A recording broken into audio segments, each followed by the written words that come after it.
Here are quick tips on how to make a perfect Ghana braid. Number 1. No matter how big the size of your Ghana braid is, never start with a big attachment. Always start with a small size of attachment.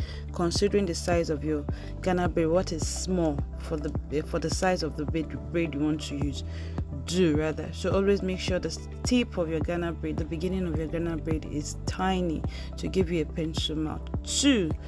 Always consider the other size of the Ghana braid when you are adding attachments. You do not want to add big attachment as you proceed, or bigger size of attachment as you proceed, leaving out the sizes of others, because when you're adding too much, by the time you get to the middle, the size of the hair in your hand might be bigger than the other one. So you want to consider, you can do a count for how many attachments did I take in the previous braid for you to know how many you will need for the other.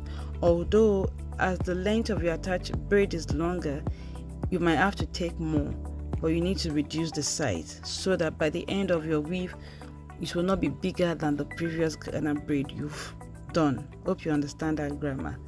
So the second one is, you want to do a count of when you are crossing the attachment so that you have the same pattern. So the crossing would be the same pattern. You don't want to have a zigzaggy pattern. You don't want to have in and out pattern, in the sense that you have one pattern, the other side is left out. So how do you calculate your pattern? You do one weave like this, one, then you pass to the other end, two. So that's two weaves. You can see two weaves, then you cross. 1, 2, 2 weaves, you cross. So by doing that, you will know when to take attachment and add. Because I've learned at the beginning of my Ghana braid, I've learned that I've made the mistake rather, that I didn't count. I was just taking an attachment. I realized that this pattern is not looking smooth and neat. So you want to make a count of your attachment before you take attachment and add. You just don't want to add anyhow. And towards the end, you might want to reduce the size of your attachment, because the braid you are doing, you've accumulated attachment as you are adding. So you might want to reduce the size of your attachment towards the end when you are doing your Ghana braid. Hope this is helpful.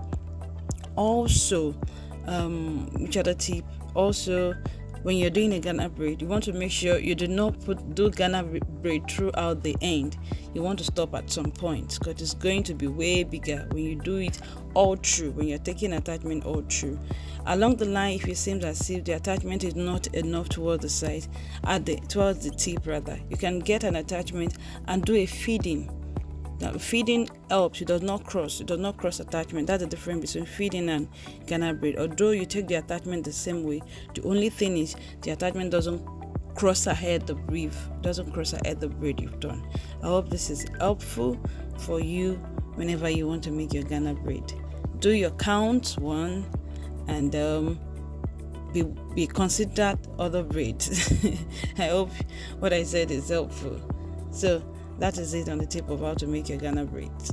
I hope you like this. If this video has been helpful or is helpful to you in any way, like, share, and subscribe to my YouTube channel. If you're watching from YouTube channel, if you're watching on Instagram, like, share, and comment. And you can also subscribe into my YouTube channel. Thanks for always coming back and watching. Bye for now. Love you.